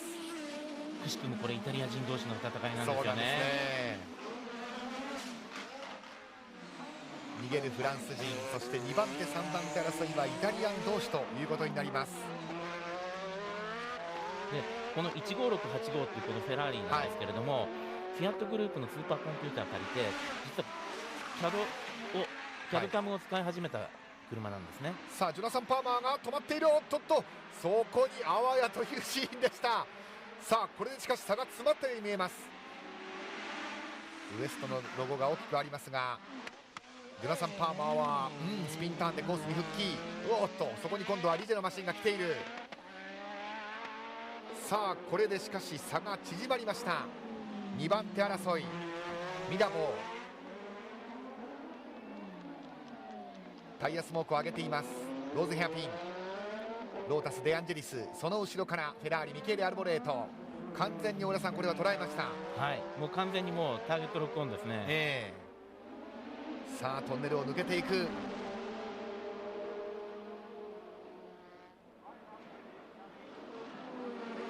全開で通り抜けるシケイン、果たしてアルボレートどこで仕掛けてくるでしょうか。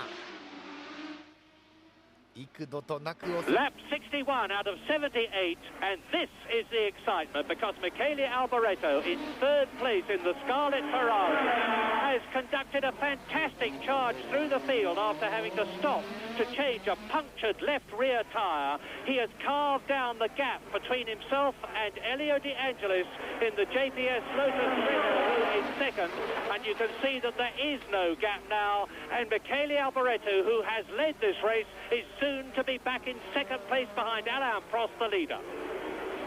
Yes, and this is really an important personal battle on home ground. The two top Italian drivers aspiring for that position. Alboreto just having a little look down the inside there, but he won't be doing anything too and quite because of course we're very close to Italy here. We always have a huge number of Italian fans.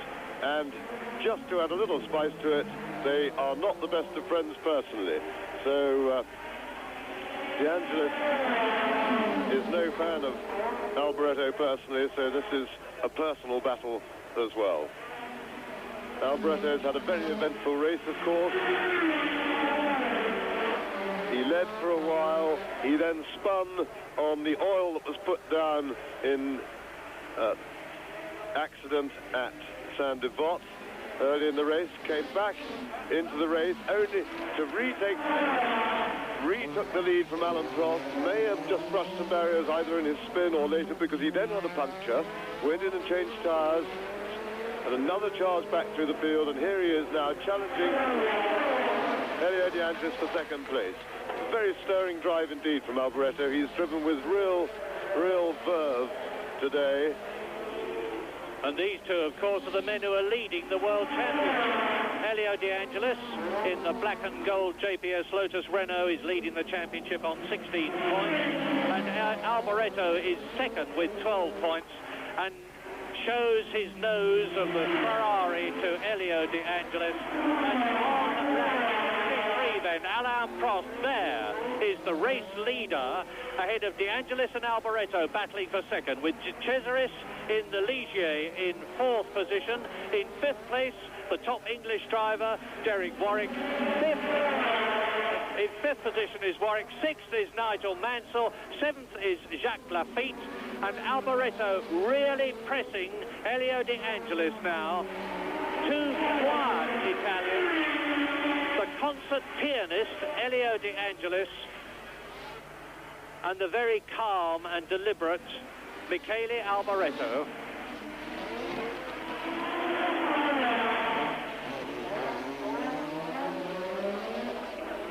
Going through now to complete their 63rd lap.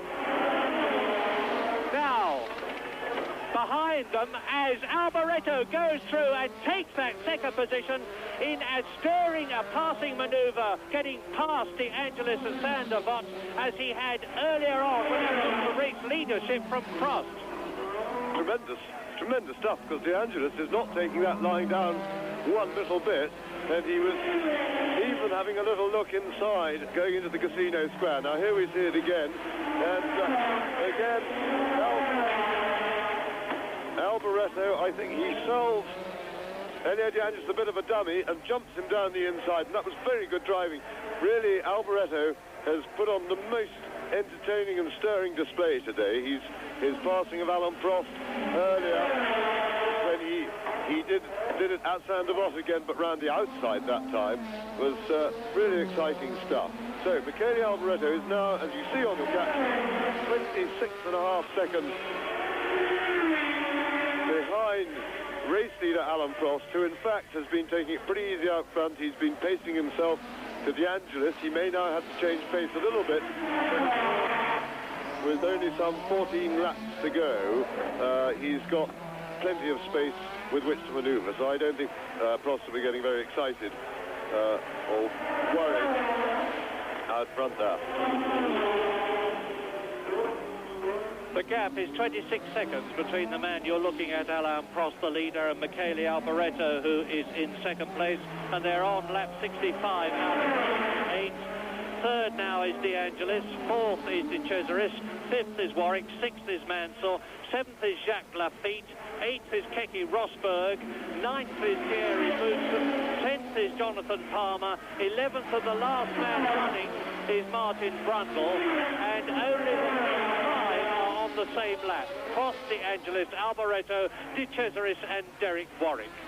Alain Prost, as ever, has driven a smooth, effortless copybook race, pressurising the men in front of him when he had to, withstanding pressure himself when he had to, and then that epic moment when he took the lead of the race, which he has held ever since. And as you can see, there's just about 13 laps to go now. Keke Rosberg is slowing down with Jacques Lafitte in front of him and Thierry Boutsen behind him. Rosberg in 8th position has been into the pits, but Nigel Mansell, his teammate, in 6th place. looks as though he's going to finish in the points for the third race in succession. I tell you that everybody in this position, which by the way is out in the open here at Monaco with no cover over us at all, is looking apprehensively at the skies. If Alboreto and Prost maintain their positions, they'll be equal leaders in the championship on 18 points. That's interesting. Yes, the cloud still looks high. I don't think it's going to rain, but it isn't half cold here. I'm rather stupidly sitting here in my Riviera shorts. Comes the sunny Riviera, I'm absolutely freezing. But I'm quite sure Prost isn't. He'll be working very hard. Of course, remember, it's terribly hot in the cockpit of those Grand Prix cars. You've got big heavy overalls on as well, and an extremely high rate of physical activity for the driver there.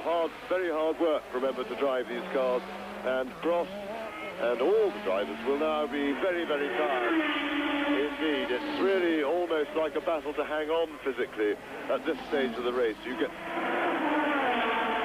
very high G loadings, you're being thrown around, it's bumpy. Look at the way the car goes light there over the hump out of the Casino Square, and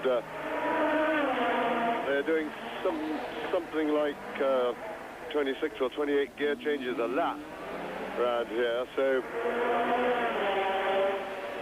whilst we say that to drive well you've got to drive smoothly, you're pretty busy physically in the cockpit of these cars. Yes, and you should never do mental arithmetic while you're talking to people, because of course Prost and Alboreto would be in second position, equal, because De Angelis would still be leading the World Championship if he finishes where he is. That remains to be seen. We're on lap 67 now, 78-lap race. There's the race leader. Still Alboreto second, De Angelis third, De Cesaris fourth. 26 seconds between the leader and the second place man. 5 seconds between Alboreto and De Angelis in third position. Then De Cesaris, the leading Pirelli tired car, in fourth place. That's the Ligier with the Renault engine. Then another Renault engined car. That is Derek Warwick in fifth place with Nigel Mansell 1 lap behind in sixth place, on his way to another world championship. On the same lap as Jacques Lafitte, who is seventh. Keke Rosberg, who is in eighth position. Thierry Boutsen is ninth, 2 laps behind the race leader. 10th is Palmer, 11th is Brundle, only 11 men still driving. Yes, and as you mentioned just now, De Cesaris is performance running in a nice steady fourth place. His performance on Pirelli tyres is certainly their best performance to date in a Grand Prix, and very encouraging really for Grand Prix racing in general, because we need 2 tyre companies involved. Pirelli have been improving, but this is certainly their most competitive performance yet, although one shouldn't maybe get too excited about that, because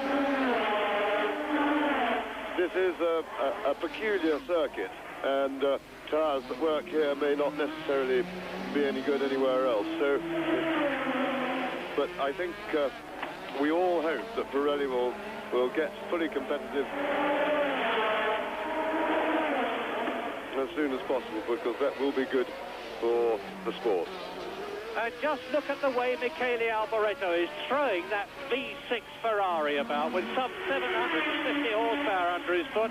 They're doing about 175 miles an hour when they come out of the tunnel, and nearly 170 miles an hour as they go up the hill. A quite incredible performance, and the gap between Prost and Alboreto is still 26 seconds, just under, so that shows you how quickly Prost is going. He's got his race rhythm, he's not easing up. He's coming up now to Derek Warwick to lap him, and Warwick is in 5th place, 1 minute and 24 seconds behind Alain Prost. And that's just about right, because the fastest lap that we've had so far is Michele Alboreto at just over 1 minute 23 seconds. There is definitely light rain now. The papers on the bench in front of me are starting to get spotted with rain. It's not yet going to affect the surface, of course, the track, and it will affect Prost just as much as it'll affect Alboreto and all the rest of them. Now, is Derek Warwick going to move over? There's the blue flag to tell the Englishman in the Renault that there is somebody behind him and he should move over and let him through. Well, this must be a deja vu nightmare for Alan Prost.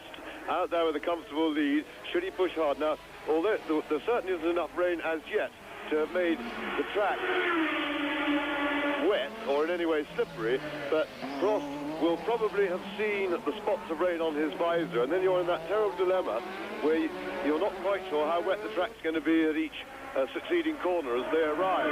And so you tiptoe a little bit and then kick yourself afterwards when the track turned out dry. But Prost will be aware of the spots of rain, and he will remember that disaster some 3 or 4 years ago when he was leading the race with only a few laps to go in the Renault and got on to let it all get away from him coming out of the chicane, which is where he's headed for right now. Yes, and Alain Prost, who had a magnificent victory just beating Ayrton Senna last year in the torrential rain conditions, is now on his 70th lap in this 78-lap race, with Michele Alboreto in second position, with Elio De Angelis in that third place, ahead of fourth man Andrea De Cesaris in fifth position, Derek Warwick in sixth position, Nigel Mansell. Derek Warwick has been lapped by the race leader, so only the first 4 are on the same lap. Jonathan Palmer, having spun at Saint-Devote, holding up Michele Alboreto, who is then in the lead with Alain Prost just behind him. And Jonathan Palmer got going again and is on his way to completing his first Grand Prix in the German Zack-Speed car, with its 4-cylinder engine, going very slow indeed compared with Prost, who passes on the outside, going into the Mirabeau, then down to Lowe's station hairpin in first gear, rolls it round. Just a burst of acceleration up into second gear for the Portier, through into the tunnel. Michele Alboreto goes through, still in second position, of course, with Elio De Angelis in third position. There was definitely, we've noticed a puff of smoke from Alain Prost's exhaust as he's changed down for Saint-Devote. That doesn't mean to say that there's necessarily anything wrong seriously with the car, but it is not meant to do that. So keep an eye open on the rear. You saw it again as he goes into the swimming pool. Now the gap has been maintained consistently at 26 seconds between race leader Alain Prost, who's coming through to complete his 71st lap, and Michele Alboreto. There he is in second position. Prost completes the lap. 26 seconds was the gap. Here is Alboreto. There goes Prost up the climb to the Hotel de Paris. Now it is definitely starting to rain lightly. Nothing like the heavy pouring rain that we had last year. Prost on the descent, and the gap now is 22 seconds. Yes, so Prost's memory is certainly working for him. He saw the spots of rain on his visor. That's how he would have known it was raining. And look at that smoke. It's getting quite smoky out of the back of the McLaren. But I suspect the decrease in the gap was much more Prost being very circumspect in case he came on a bit of a damp patch somewhere. But that looks like oil burning to a much greater extent than it should. Now, they carry a very, very large quantity of oil, so if it's just burning a bit of extra oil, that shouldn't be a problem for the McLaren. But smoke out of the back like that, as Murray says, is never a healthy sign. John Barnard, the car's designer, and the race and Joe Ramirez, and of course Ron Dennis, all the top McLaren men will be watching the car very carefully. Just remember what that gap was on the it was 26 seconds on the lap before last. Last lap it was 22 seconds. There is Alboreto. Prost has gone through to complete his 71st first lap in this 17-lap race. He's only got to pace himself at this speed, definitely to win it. Watch that smoky exhaust. Alboreto is coming out of La Rascasse. The seconds are ticking away. Prost is on his way down, and the gap now is 20 seconds. And Elio De Angelis has got Jacques Lafitte behind him. Elio De Angelis, who is in third position, and Michele Alboreto is catching Prost, but not fast enough for victory, even if he gets on the rear of the Ferrari, because then he's got to get past. The race order is Prost, Alboreto, De Angelis. De Cesaris is fourth, Warwick is fifth, Mansell is sixth. Yes, and Jacques Lafitte goes fast. Now, to explain what's going on there, he's only unlapping himself from De Angelis, and De Angelis has slowed up because he's got a plentiful cushion over fourth place man, De Cesaris. He doesn't want, of course, to exhaust his fuel supply, so he's taking it easy, and Jacques Lafitte, meanwhile, is chasing hard Nigel Mansell, and he is in a position possibly to catch him. Stopwatch time again, the end of lap 73. The race leader, Alain Prost. And there's something definitely coming out of the back of Prost's car then. There you see the puff of smoke, but there, when it's done, that was a gear change, the first puff, but the second one, it's actually smoking under power, which is even more of a worry. And it appears to be coming out of the breather over the gearbox. So, it's blowing a bit, but he hasn't got too far to go. Lap 74 he's on, and Michele Alboreto is really flying. He's significantly closing the gap between himself and smoky Alain Prost's McLaren. Into the tunnel on lap 74 goes McLaren. Michele Alboreto has got two tail-enders in front of him that he's got to get past. I think they will make it easy for him because they'll see in his mirrors that he's closing. And you might have seen the oil flags, the red and yellow stripe flags out in the tunnel to denote that there's oil or something else slippery on the track, and I suspect that that might be Prost's own oil that he was being warned about then as he went through, because it seems to be weeping a bit. Now here he is completing his 54th lap. Yes, and he had a bit of a slide then through Rascasse. He caught it well, but that may just be oil coming out of the car into his rear tyres. Yes, you saw it then. He's definitely in trouble. Alain Prost on his 75th lap as he goes up to the Hotel de Paris. I'll just give you the gap with Michele Alboreto coming out of La Rascasse towards us. It is now 15, 16. Over the line goes Alboreto, taking Martin Brundle, and it's 18 seconds. It's going to get pretty tricky for Prost. If his car is blowing oil onto the rear tyres, believe you me, they get pretty nasty to drive when they got oil on their rear tyres. And we saw quite a slide then, but the gap is adequate at the moment. The rate at which Prost is losing ground, as it were, to Alboreto is adequate for him to come across the line ahead. Yes, lap 75, Prost leading, Alboreto gaining second. De Angelis still in third and will lead the World Championship at the end of this race if he finishes there. De Cesaris is fourth, Warwick is fifth and has been lapped. Mansell is sixth, Lafitte is seventh, Rosberg is eighth, Boutsen is ninth, Palmer is 10th, Brundle is 11th, and the last man still running in the non-turbo Tyrrell as down to La Rascasse in the closing stages of lap 75. And Michele Alboreto going through and Derek Warwick to lap him, and Warwick is in fifth position. And Prost is approaching me now.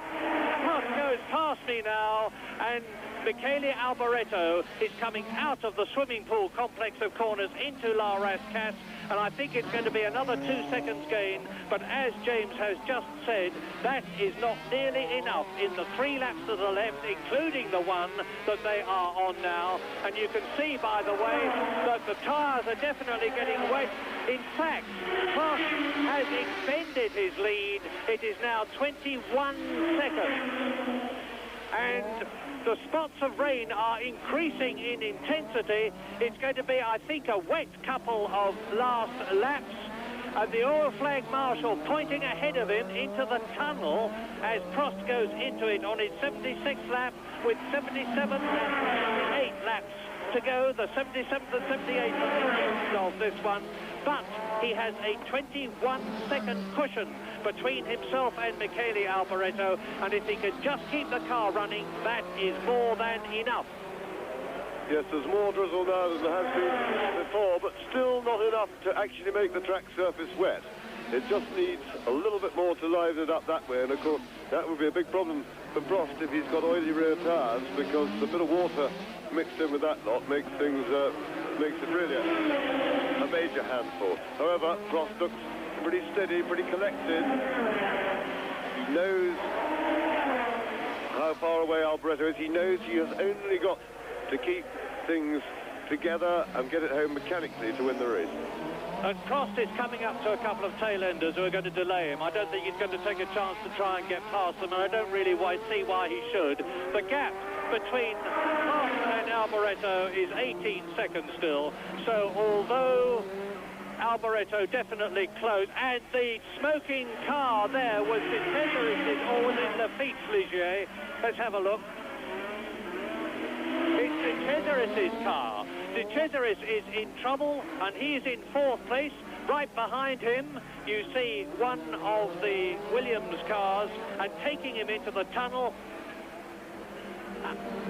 as Prost comes out of the tunnel. He's got the Williams in front of him, and in front of the Williams is the troubled Andrea De Cesaris in fourth place. We're on lap 77 now, and Prost seems not to be troubled at all from the way he went past the Williams there. Now he's closing up on and about to lap the fourth place man, who is Andrea De Cesaris, and Prost will be going through now to start his last lap. We're watching the officials at the start here to see one of them step forward and hold up the one finger, which indicates that the race leader, Alain Projetti, who is in charge of the running of the race, as he controversially was last year, has indicated to Alain Prost that he is now on his last lap in the lead for the second year in succession, and he's facing, as he did last year, rain, but not nearly as heavy as it was in 1984. Alain Prost is about to, if he finishes this lap, not only win, but give himself another 9 World Championship points to make it 18 altogether, and that will give him equal World Championship second rating with Michele Alboreto charging hard in third position, but the championship leadership will still be held by Elio De Angelis, adding 4 points to the points he already has, 16, 20 in all. But this is the man. Prost leads on the last lap, Alboreto second, De Angelis third, De Cesaris still fourth, Warwick fifth, Mansell sixth. There's Prost. And Lafitte is now up into sixth position, ahead of Nigel Mansell. It looks as though Nigel Mansell is not, after all, going to get that cherished 1 World Championship point. But here is the leader, here is the winner, Alain Prost, in the Barbara McLaren with the tag engine for the second year in succession, wins the Monaco Grand Prix. He will jam on his brakes, I'm sure, because he will want to make sure that his car is not underweight, as it was adjudged to be at San Marino, but he's going to go on and do that victory lap. So, subject to official confirmation, Alain Prost wins the Monaco Grand Prix from Michele Alboreto second, Elio De Angelis third, Andrea De Cesaris fourth, Derek Warwick in fifth position, and Jacques Lafitte in sixth place.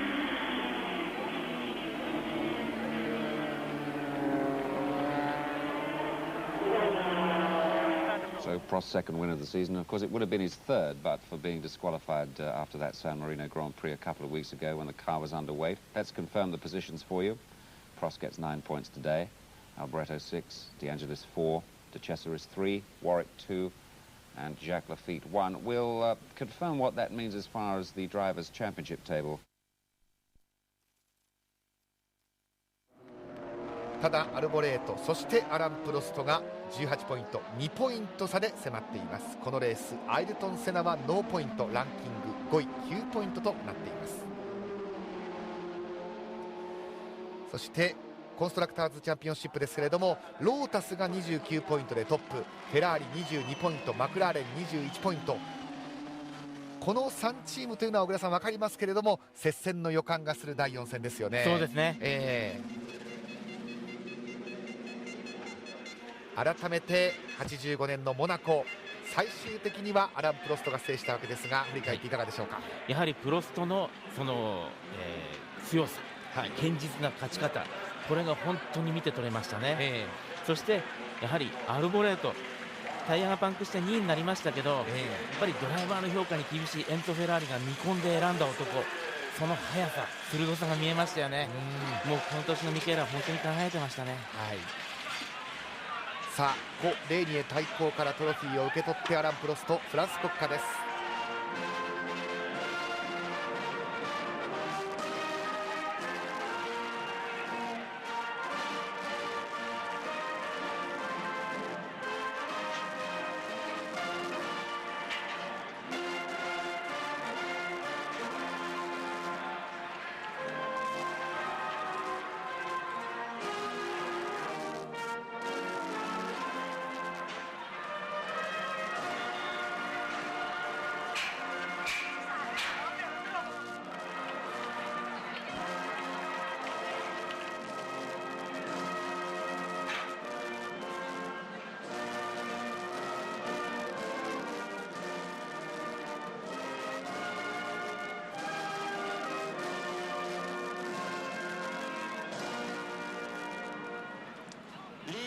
さあ今ここでアルボレートとプロストが握手を交わしました。